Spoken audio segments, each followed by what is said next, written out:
Bien, bonjour à tous.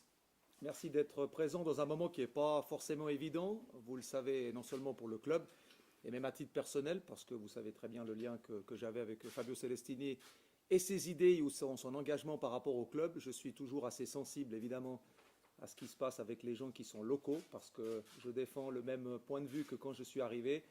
Je pense que sur la région et dans la région du canton de Vaud, nous avons des compétences et des forces qui nous permettent d'être pas plus bêtes qu'ailleurs. Donc ça s'est prouvé sur ces 2-3 dernières années. Fabio a fait un magnifique, extraordinaire travail. C'est la fin peut-être d'un cycle ou la fin peut-être d'un chemin. Il était prévu dans le futur projet et c'est aussi quelque chose qui m'a amené à venir à Lausanne. Il était dans le passé, il était prévu pour le futur. Donc c'est évidemment une coupure qui est assez difficile aussi à assumer, il faut le reconnaître. Maintenant, les intérêts sont clairs, c'est les intérêts du club, les intérêts de l'équipe. La direction du club a convié il y a une semaine, après la contre-performance contre Sion, une séance qui réunissait l'entraîneur, qui se réunissait le président, qui réunissait évidemment le directeur général. La discussion a tourné principalement a été menée autour de la situation évidemment du club, de l'état d'esprit de l'équipe, de comprendre ou de savoir pourquoi, et du staff évidemment, mais aussi des objectifs fixés qui étaient notamment avec les acquisitions effectuées lors de ce dernier mercato d'hiver. Il a été demandé à l'entraîneur quel plan ou solution il envisageait de mettre sur pied pour lancer peut-être enfin une dynamique positive pour cette fin de saison qui permettrait évidemment d'inverser la tendance. Parce que je le rappelle, le travail qui est fait et que je vois à l'entraînement par rapport à la sortie dès le moment où il y a l'enjeu sur le terrain ne correspond pas forcément. Et c'est vraiment plein de questions et plein de doutes chaque fois qu'on arrive le week-end en se disant mais pourquoi est-ce qu'il n'est pas retranscrit ce qu'il se passe durant la semaine à l'entraînement. Évidemment que suite à cette réunion et par rapport aux réponses qui ont été données de la part du coach, la direction du club a décidé de ne pas exclure évidemment de prospecter d'un côté les profils d'entraîneurs qui sont existants aujourd'hui, disponibles aussi, mais également d'explorer une solution qui pourrait être à l'interne en fonction des critères qui sont évidemment prédéfinis et qui sont liés aux paramètres sportifs et aussi économiques, parce que vous le savez, Fabio a encore un contrat d'une année au club.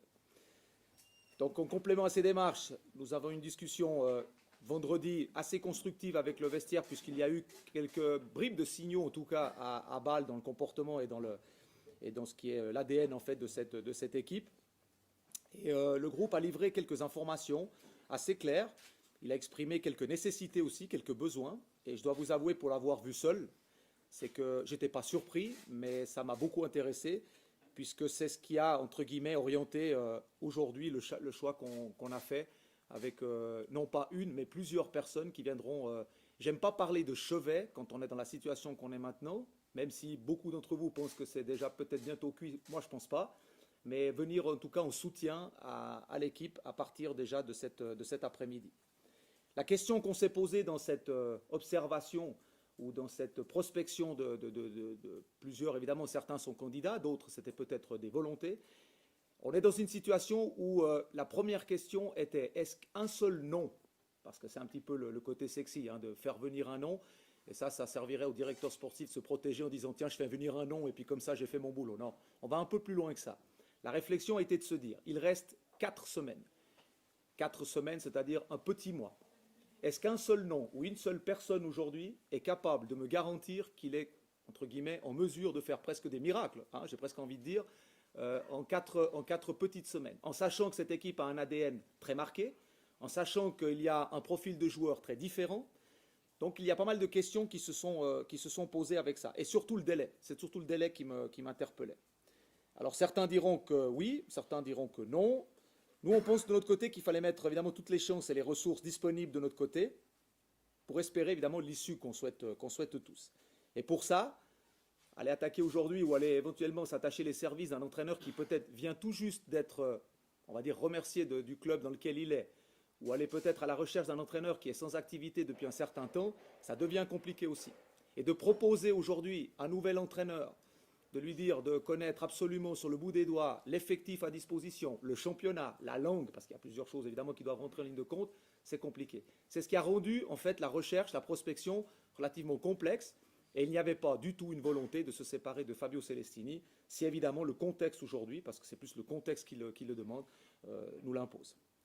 Donc pour cette raison-là, le club évidemment a pris une décision pour se maintenir en Super League, en offrant en fait, en répondant aux attentes et aux besoins de la première équipe, en nommant, à l'instar peut-être de ce que vous savez mieux que moi déjà, pratiquement ce qui se fait dans le football suisse maintenant depuis la dernière année, en nommant quelqu'un de la maison, à l'instar d'un Ludo, à l'instar d'un Rafi Vicky, à l'instar d'un Marc Schneider, à l'instar de tous ces jeunes entraîneurs qui ont l'équipe soit dans la formation, soit dans les 21, et sera nommé donc depuis ce matin, donc cet après-midi, Ilija Borenovic, l'ancien joueur du Lausanne, qui a déjà joué à Lausanne, actuellement l'entraîneur des moins de 21 ans, qui va, pour beaucoup de raisons, est une solution très positive puisqu'il connaît déjà le groupe, puisqu'il a participé activement déjà à ce qui se faisait avec la première équipe et dans le groupe élargi, le cadre élargi de Fabio Celestini.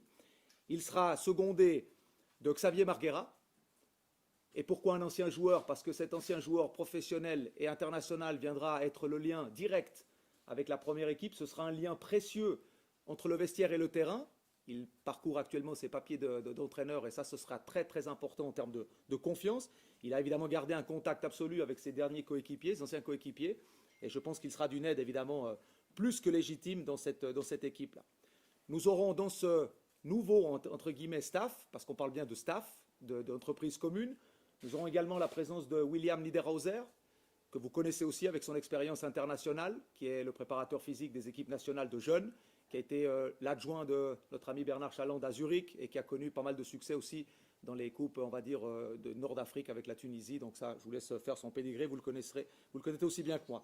Et puis, la dernière personne qui était avec nous aussi au club et qui était un spécialiste, qui a eu la chance de disputer la Champions League en Asie, avec un championnat à Singapour aussi, c'est Alex Weber, qui est déjà au club, qui sera l'analyste vidéo et adjoint. Donc ces 4 personnes seront engagées à partir d'aujourd'hui jusqu'à la fin et le terme de cette saison. Ça, c'est pour ce qui est des personnes qui vont nous accompagner. Je disais donc, si l'organisation tactique et technique seront menées par Ilija Borenovic et son staff, donc, et Alex pour l'analyse vidéo, William pour la préparation physique et nous avons Xavier pour tout ce qui touche évidemment le contenu, la méthode d'entraînement et surtout le lien du vestiaire. Pourquoi ce choix? Pour répondre à ce que je viens de vous dire, ces 5 personnes connaissent parfaitement bien le club. Pas besoin de temps d'adaptation par rapport à la connaissance du joueur, à sa prédisposition, à sa capacité, à ses défauts comme ses qualités. Connaissent le contexte de travail, connaissent l'urgence du club. Ce sont des gens qui ont déjà travaillé dans le club, qui veulent travailler dans le club. On n'est pas en train de donner une chance. J'entends ici et là l'expérience ci, l'expérience ça. Aujourd'hui, on n'est pas dans l'expérience, on n'a pas le temps d'attendre. Aujourd'hui, il nous reste 4 semaines, il nous reste 6 matchs. On est obligé d'entamer une opération que je n'aime pas appeler commando parce que si j'avais besoin d'un militaire, on aurait été chercher un militaire. Mais comme la discussion de vendredi dernier nous a complètement orienté sur un autre profil, j'espère qu'on pourra répondre correctement, avec le plus d'ambition possible, à ce que demande le groupe professionnel. Ce nouvel encadrement, bien sûr, bénéficie du soutien, je dis bien inconditionnel, de l'ensemble de la direction du club, pour que cette mission, évidemment, soit menée à bien jusqu'à la fin de la saison, avec 4 caractéristiques de ces personnes-là. L'engagement est total, les compétences sont précises, elles sont tout aussi, on va dire, il y a autant de compétences que de complémentarité, et ça c'est important. Ce n'est pas une seule personne, entre guillemets, qui peut donner qu'une seule ligne, une seule voie. Beaucoup de caractère de ces personnes et beaucoup d'humilité, ça c'est ce qui caractérise aussi la performance. Je pense que toutes ces multiples dimensions, additionnées à l'immense soutien que j'attends effectivement sans aucun doute des fidèles supporters, partenaires, des clubs de soutien, qui vont nous apporter parce qu'on en aura besoin, surtout dans les matchs à domicile, dans les confrontations directes qu'on aura avec les équipes que vous connaissez. Elles pourront surtout galvaniser les joueurs qui, aujourd'hui, auront compris dès ce matin que tout aura été mis en place. La manière la plus, en parlant de confiance, parce qu'on sait que c'est ce mot-là qui revient souvent, la confiance, tout aura été essayé de mettre en place pour qu'ils soient dans les meilleures dispositions possibles et surtout pour qu'ils nous démontrent que leur place en tant que footballeur professionnel, elle est réellement en première division. Ce que l'on croit fermement par rapport au potentiel, par rapport à ce qui a été fait comme effort déjà à Noël, qui ont été décidés bien sûr par l'entraîneur, maintenant on peut appeler l'ex-entraîneur, mais la qualité, cet entraîneur ne s'est pas trompé sur la qualité. Maintenant c'est une question d'amalgame. On va essayer de trouver évidemment quelque chose de plus positif et puis quelque chose qui permette à tout le monde de s'exprimer.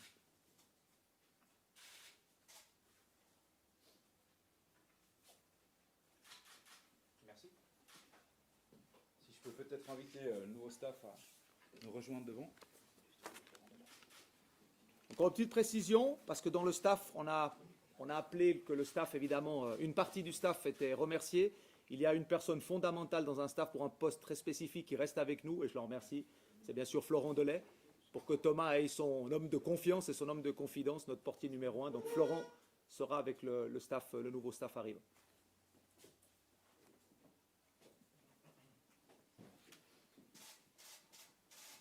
Je propose qu'on fasse quelques photos directement ici. Il y aura la possibilité de faire aussi des photos à l'extérieur avant de passer aux questions-réponses, vu que l'ensemble du staff est là. Si Bob et Pablo, vous levez avec le staff pour les photos, il y en a pas nous.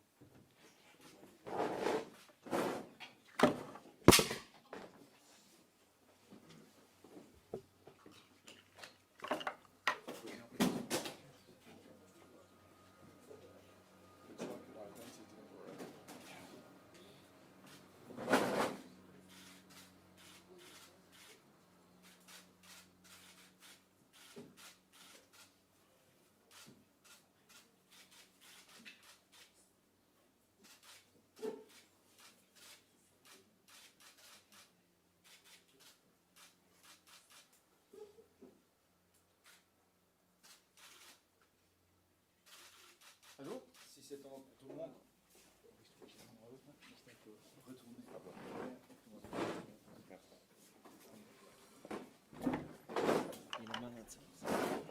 Alex est malade, c'est pour ça. donc place aux questions-réponses avec donc Bob Ratliff, Pablo Iglesias et Gaboranovic.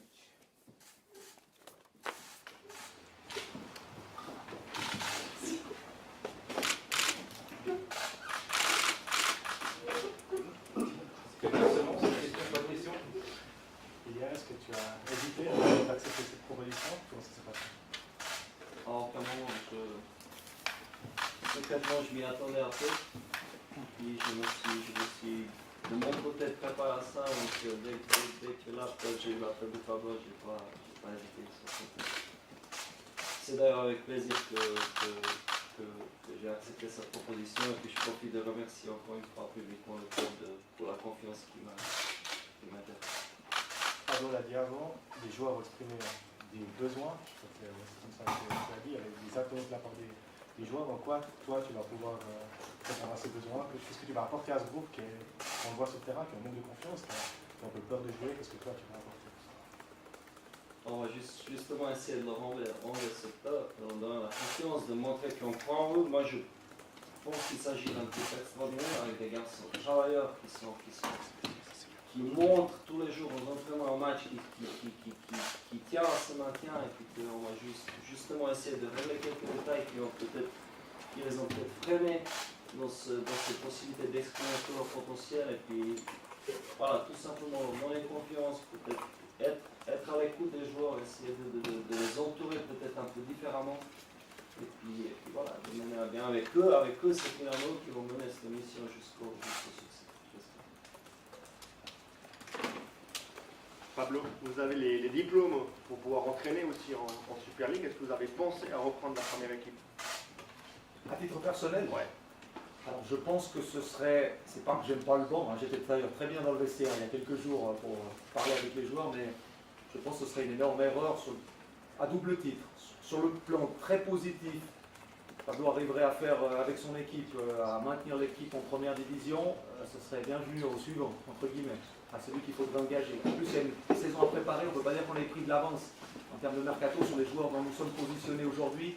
Comme on n'est pas tout seul sur le marché, évidemment que de ne pas savoir si vous êtes en Super League ou en Challenge League, ça pose quelques problèmes aussi pour le travail dont on a à faire. Je vous rappelle quand même que dans cette mission qui m'a été donnée à Lausanne, les 4 mois d'audit que je devais faire normalement depuis le mois de février, pour faire février, mars, avril, voire mai, c'est devenu 2 mois de travail intense, pas d'audit. On a même, avec le départ de Marco Tiguer, un travail à faire sur la formation pour trouver encore son successeur. Donc il y a beaucoup de choses à faire, donc c'est difficile de cumuler évidemment toutes ces casquettes. Et puis si l'échec pouvait être celui aussi de Pablo avec la première équipe, ce qui est évidemment toujours probable, dans le football, très peu de vérité, malgré l'engagement, l'envie et toute la passion qu'on a, et l'enthousiasme qu'on peut communiquer, peu de crédibilité aussi par rapport peut-être à un élan, par rapport peut-être même à l'équipe, par rapport au club, par rapport à tout un environnement. vous avez parlé de redonner confiance à l'équipe. J'avais envie de vous demander, avant la question de team, par quoi vous allez commencer? Donc, vous avez parlé de cette confiance. Est-ce qu'il y a deux autres points peut-être très importants? Par quoi vous allez commencer? On va échanger avec eux, on va essayer de vite apprendre à se connaître. Et puis de l'autre côté, on va construire un cadre, peut-être, qui leur correspond le plus, à mon avis, en ce moment. Vous dites que vous êtes préparé à cette tâche. Concrètement, qu'est-ce que vous avez fait? Bah, j'ai envisagé le scénario, j'ai planifié un peu ces 4 prochaines semaines, ces matchs, j'ai envisagé un peu comment ça allait se passer, qu'est-ce que j'allais faire, tout simplement en réfléchissant, en échangeant avec mon assistant, en analysant déjà des adversaires futurs, donc voilà, tout simplement en faisant un travail d'entraînement technico-tactique simple. Cette solution, finalement, elle était en gestation depuis quelque temps. Est-ce qu'on attendait une défaite? Enfin, s'il n'y avait pas eu de défaite, elle était repoussée. Nicolas, tu me connais bien. Tu sais qu'avec Fabio, comme je l'ai dit avant, hein, il y avait un avant, et c'est une des raisons qui m'a fait revenir à Lausanne. Il y avait un futur prévu avec Fabio. Donc non, il n'y avait pas de préméditation. D'ailleurs, la discussion qui a eu lieu, surtout après le match que tu as qualifié de désastreux, où je ne peux pas tellement aller contre, hein, contre Sion, où on avait tous cette attente, c'est ce match-là, en fait, où Bob Ratcliffe, David Thompson, moi-même et Fabio, on s'est réunis pour avoir une bonne discussion, mais même pas une discussion de tension, une discussion qui permettait de voir mais quels sont les éléments qui nous permettraient d'inverser cette tendance, et puis de lancer cette dynamique. Et tout ce qui s'est passé durant la semaine, la discussion avec le staff en privé, séparé, la discussion avec les joueurs, en séparé aussi, la discussion avec l'environnement du club, c'est de se dire, tiens, on va à Bâle, il y a quand même de bons signaux à Bâle. Il y a quelques signaux, c'est en fin de match qu'on a voilà, cette erreur, et après on est quand même dans un climat d'urgence. Mais c'est vrai que depuis cette séance-là, la direction du club avait envisagé de prospecter, et déjà de s'informer, est-ce qu'il y a vraiment aujourd'hui, il existe vraiment une personne qui a un profil pour pouvoir nous garantir que dans 4 semaines, il fera vraiment quelque chose d'incroyable. Vous l'avez un peu cherché ou pas du tout? Oui. En prospection, il y a eu... alors, tu vois, les problèmes du contact, c'est que si je prends directement contact avec la personne peut-être souhaitée ou désirée, on en fait tout de suite quelque chose de très important. Il y a aussi beaucoup de monde qui se propose, hein, ça je ne te cache pas qu'il y a pas mal de monde qui se met à disposition, parce qu'il y a, en Suisse, il y a aujourd'hui un marché d'entraîneurs qui est quand même assez important. Et je le rappelle, entre ceux qui ont été démis de leurs fonctions, avec le gros travail qu'ils ont fait dans leur club respectif, ça demande une certaine énergie, entre ceux qui sont sans activité depuis un certain moment, et puis surtout, j'ai envie de dire, entre ce que j'ai pu comprendre, ou on a pu comprendre dans le club, de par les attentes des joueurs, on se rend bien compte qu'un seul profil, c'est difficile. Et c'est pour ça que la nomination de 4-5 personnes autour de l'équipe devrait répondre cette fois à un environnement complexe, complet, mais surtout, on peut dire, elle va mettre aussi les joueurs cette fois devant une certaine responsabilité, c'est-à-dire d'être écoutés, peut-être plus, il faut l'avouer, peut-être plus qu'auparavant.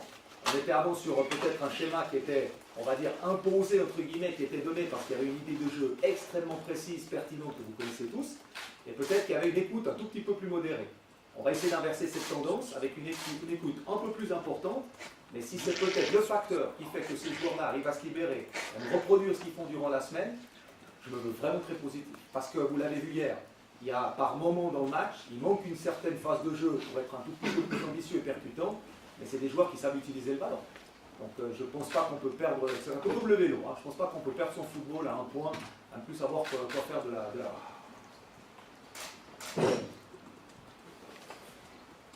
Qui sera sur le banc 2021 pour le match important de ce contribuer? Alors, c'est ce matin que Marc Ottiguer prend toutes les dispositions. Normalement, ça va être un peu en cascade, c'est-à-dire que normalement, Sébastien Bichard va reprendre l'équipe des moins de 21, Julien Maranda, l'équipe des moins de 18 ans, et David Sen, normalement, devrait s'occuper des moins de 16 ans. Justement, on a dit cette nuit que Fabio Cessini reste à la disposition du club, ça veut dire quoi? Alors écoute, la Teams, je crois que c'est les formules, je crois qu'ils sont utilisées, c'est plus Monsieur Radcliffe. Tu parles anglais? Ouais, je pose la question en anglais peut-être. What it means that Fabio is a distinction to the club? What it meant? He remains on contract, so he's available to play for the time being. But you find a solution with We would expect it. That is the normal course, yes. We would expect it. We need further discussion.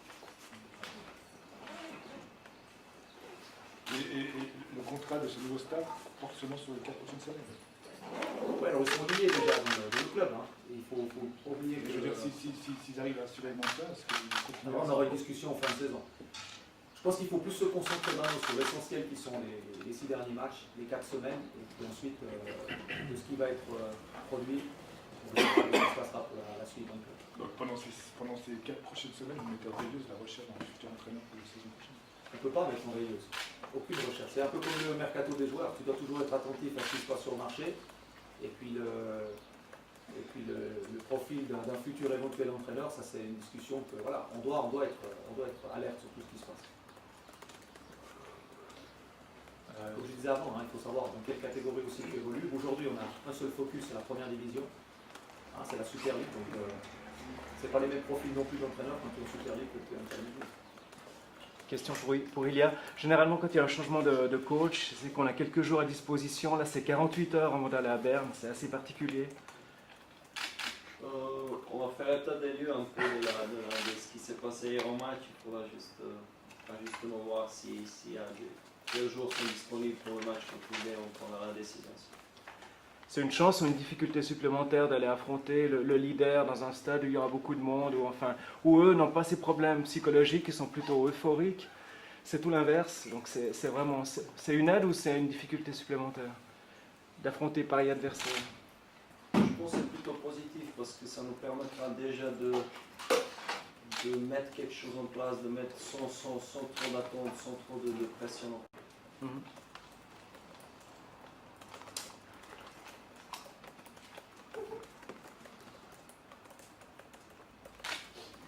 Qu'est-ce qui va...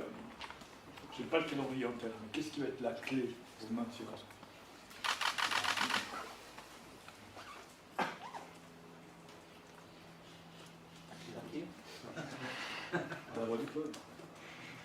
La clé du maintien, c'est justement la décision qui est prise aujourd'hui. Parce qu'il y aura une nouvelle approche, nouvelle énergie, nouveau discours. Et puis on va essayer de se focaliser comme le veut la bonne formule, match après match. Bien sûr qu'on n'a pas été très performant à la maison. Donc il y a peut-être envie de faire un peu mieux à la maison, de savoir si on arrive vraiment à libérer maintenant avec ce choix-là, avec ces attentes pour lesquelles on essaye de répondre au travers de ces nouvelles personnes.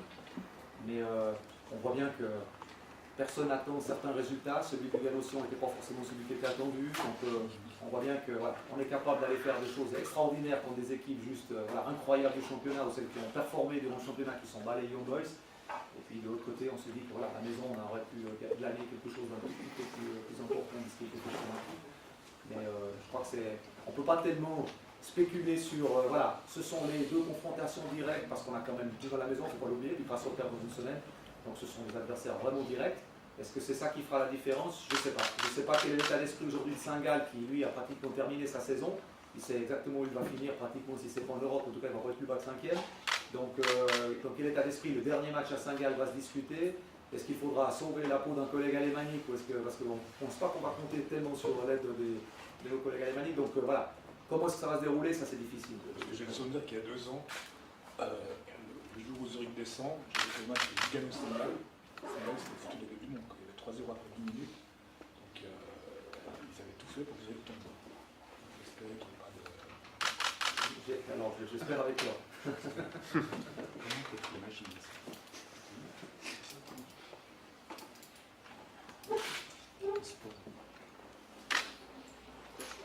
L'important, si je peux rebondir sur la question, l'important c'est aussi que tout autour de l'équipe et du staff, il y a un projet maintien qui se fait. Que tous ces gens qui sont autour du club, tous les gens qui travaillent ici, qui poussent pour ce maintien, qui croient au maintien, le public aussi, et puis que le maintien c'est pas seulement nous, c'est vous tous, c'est les gens qui viennent ça, qui oublient un peu le passé, et qui nous soutiennent un peu qui soutiennent surtout les joueurs pendant ces 4 prochaines semaines. Je pense que ça va apporter des idées qui pourraient être précieuses. Vous savez, il disait il y a quelques semaines que c'était difficile de suivre, c'est à nuit, parfois que les joueurs avaient la peine à tout assimiler ces concepts qui sont exigences. Toi, Pablo, tu as le sentiment que les joueurs ces derniers jours l'avaient lâché, pas humainement, mais footballistiquement? Non, humainement, certainement pas. Tu as raison de le relever. Parce que sinon, tu sens assez vite quand une équipe joue contre on appelle un entraîneur. Ce que je pense très réellement, je souhaiterais, et j'aimerais, je l'ai dit aux garçons, vous avez énormément de chance d'avoir eu un entraîneur et d'avoir, quand j'étais vendredi passé dans le vestiaire, d'avoir un entraîneur qui a une ambition exceptionnelle. On parle souvent de son ego. Alors, je ne parle plus en tant qu'ami qu'en tant que directeur sportif, mais de son ego. Mais c'est une ambition qui lui a permis de faire une carrière exceptionnelle, avec les moyens de départ. Et cette ambition, c'est celle qu'il a essayé de faire transpirer à son équipe. Maintenant, vous connaissez l'ancien coach, c'est que c'est quelqu'un d'assez exigeant avec lui-même. D'abord, pour ceux qui le connaissent un peu moins, pas facile d'accès, parce qu'il ne légitime pas facilement les gens qui ne sont pas fait un certain background dans le football. Donc il reste dans un certain univers, et cet univers-là, il est celui de la compétence, celui de l'exigence, et puis il est celui, évidemment, dans cette exigence, de parler peut-être à des jeunes joueurs qui ont un peu moins d'expérience, même si lui, je l'ai dit, il n'en avait qu'une ou deux l'année en première division concrètement. Mais c'est vrai que ce discours, qui peut paraître d'entraîneur à entraîneur, était aussi donné d'entraîneur à joueur. Et pour des gens qui arrivent, et vous le savez, 5 joueurs dans un nouvel effectif depuis décembre, qui est 50% de l'équipe à mettre en place, bien sûr, j'entends bien quand on me dit oui, mais le temps n'en a pas et tout ça, mais il te faut du temps. Et je pense que pour Fabio aujourd'hui, et pour le style et le modèle de jeu de Fabio, je pense que c'est... Et Lausanne pourrait imprimer son style, parce qu'il faut qu'on soit fier du style qui a été imposé, parce qu'au moins nous, on est reconnaissable dans l'identité de jeu, même si ces 2 dernières semaines, c'est un tout petit peu moins bien. Mais ce style-là, il ne peut pas être chaque année, on va dire, bouleversé par 11, 10 arrivées au mercato d'été, 4 ou 5 l'hiver, parce que ça demande une telle énergie, une telle concentration, il y a quand même certains principes très précis, donc c'est impossible de renouveler chaque fois ça avec des nouvelles personnes. Et puis n'oublions pas quand même une chose, sans faire du gentleman agreement, c'est qu'on parle de quelqu'un qui s'en va aujourd'hui ou qui est remercié aujourd'hui, qui non seulement a déjà sorti Lausanne de la gonfle, la deuxième année il l'a monté en première division, celle qui suit il l'a maintenue, donc je veux dire voilà, avec une idée de jeu, mais ça use parce que j'ai pas peur de vous dire qu'il faisait pratiquement tout. C'est ce qu'on essaie maintenant de changer, d'essayer de décharger un tout petit peu les gens, mais j'ai souvenir que Fabio arrosait le terrain avant d'aller s'entraîner.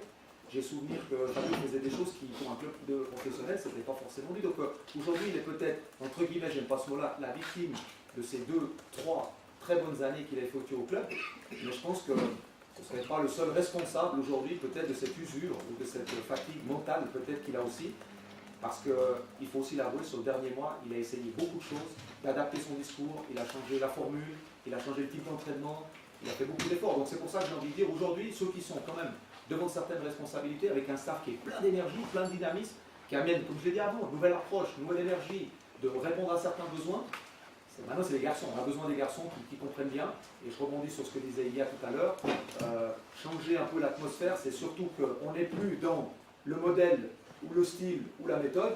On est maintenant dans la vraie, véritable opération maintien. Et le mot, c'est maintien. Avant, c'était encore la manière, va passer même avant presque le résultat. On entend encore, tu le sais, il y a encore une semaine ou deux. Là, la manière, bien sûr qu'on est sur le canton là, et la formation le fait aussi, il y a un certain esthétisme, mais l'esthétisme aujourd'hui va passer en deuxième rang. Il y aura l'engagement, l'investissement, et puis évidemment le cadre après de ce qui sera donné sur le plan tactique. Mais ce sera un tout petit peu moins certainement fermé, entre guillemets, ou moins précis. J'entends moins précis, mais surtout dans l'exigence de la précision que doit faire chaque joueur. Parce qu'un joueur qui réfléchit sous le terrain, tu le sais, c'est un joueur qui perd quelques moyens. Et on a souvent entendu parler la position, pas forcément la même, beaucoup de modifications. Ça, c'est aussi dû à un effectif aussi aujourd'hui à disposition, il ne faut pas se le cacher. Mais c'est vrai que quand tu as un déficit de 10-15% de confiance dans le jeu et que tu n'es pas dans ta position, on va dire, préférentielle, j'ai envie de dire, ou d'origine, ces 10-15%, tu les récupères pas. Donc c'est pour ça que, voilà, on a demandé, et c'est pour ça que ce choix se fait là. On doit connaître assez vite les joueurs, et on ne peut pas aller sur n'importe qui découvrirait aujourd'hui les joueurs, de voir quel état d'esprit là, quelle capacité là. On est sur des joueurs qui, aujourd'hui, sont des entraîneurs et un staff qui les connaissent bien, et qui vont aller à des choses essentielles, simples, et qui ont des compétences et des complémentarités qui, j'en suis sûr, aujourd'hui, et c'est un beau pari, ils vont relever à la maison, chez eux, ils vont relever le défi qui est celui de se maintenir, et le mot maintenant est maintien. Et plus esthétisme ou forcément beau football comme on aime d'ailleurs l'avoir. L'idée d'un Xavier Marguera, c'est aussi pour ça, pour le vestiaire, parce que je peux très apprécier les joueurs, c'est qu'on a le fédérateur à l'interne, c'est aussi ça l'idée. C'est absolument ça. Et Xavier est important sur le terrain, il est important pour moi dans le vestiaire, il est aujourd'hui, c'est de par sa personnalité. On n'a pas besoin d'être tous des leaders, on va dire, charismatiques parce qu'on a une gouaille extraordinaire. Aujourd'hui, il y a des leaders techniques, on a le père aujourd'hui d'Enzo, vous le savez bien, c'était pas un leader, c'était pas un Didier Deschamps sur le terrain, Zinedine Zidane, c'était un leader technique.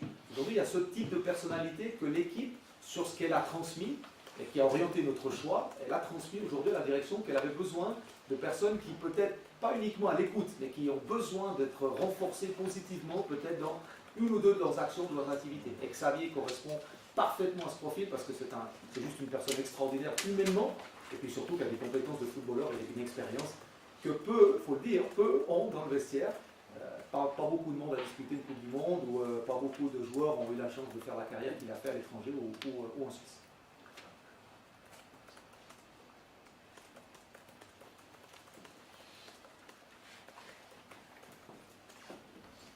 Sur cet enthousiasme, ces bonnes paroles, pas d'autres questions collectives, je vous propose de clôturer cette conférence de presse et on organisera les interviews one-to-one groupées en fonction de radio, TV à la suite. Ça joue pour vous? Merci beaucoup encore une fois. Merci. Merci.